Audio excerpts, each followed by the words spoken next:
Just went shallow.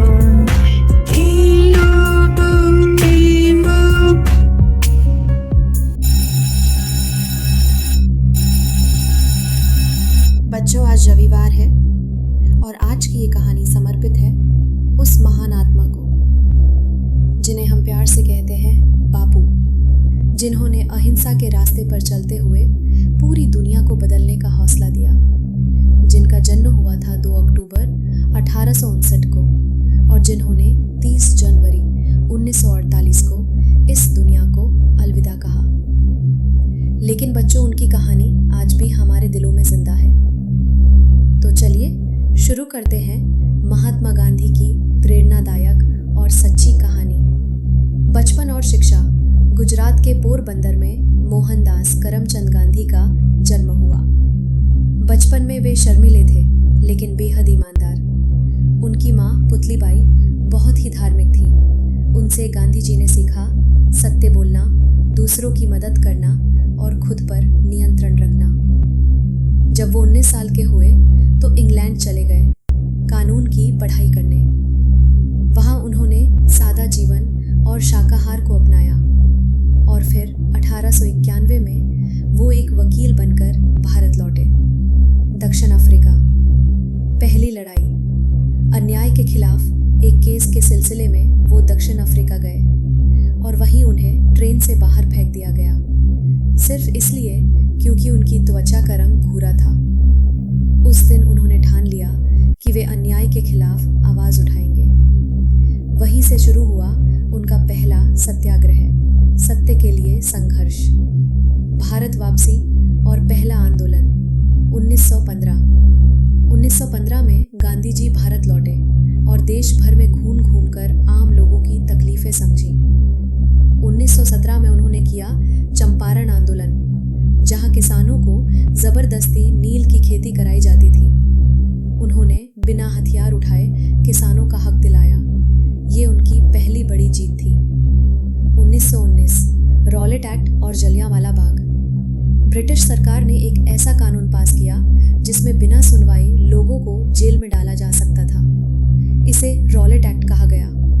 Gandhi ji ने इसका कड़ा विरोध किया।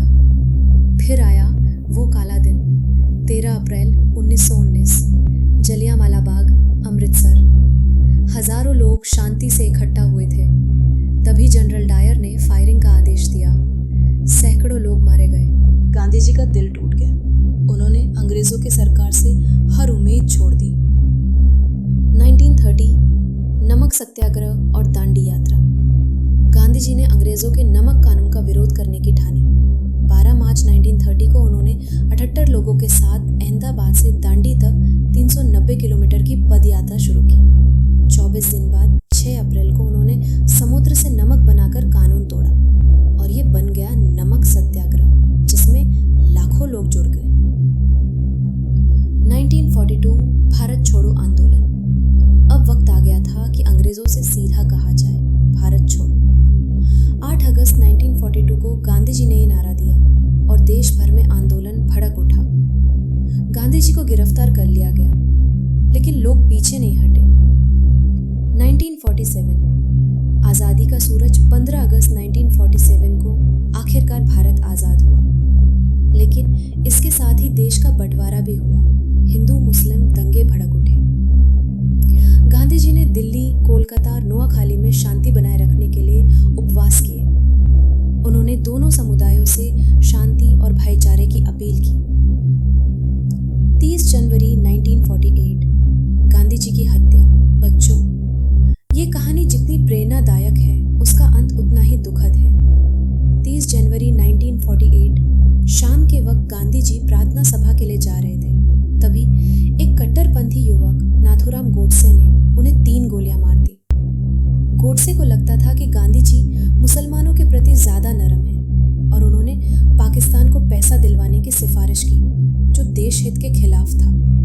लेकिन बच्चों, गोडसे की सोच नफरत भरी थी और गांधी जी की सोच थी प्यार और एकता की। गांधी जी के आखिरी शब्द थे, हे राम, और उस दिन भारत ने अपने सबसे प्यारे नेता को खो दिया। बच्चों, महात्मा गांधी ने हमें सिखाया कि ताकत तलवार में नहीं होती, वो होती है सच बोलने की हिम्मत में, दूसरों को माफ करने की शक्ति में और खुद को बेहतर इंसान बनाने के इरादे में। अब बताओ बच्चों, क्या तुम भी अपने जीवन में कभी झूठ नहीं बोलोगे? क्या तुम भी किसी को चोट पहुंचाने से पहले 2 बार सोचोगे?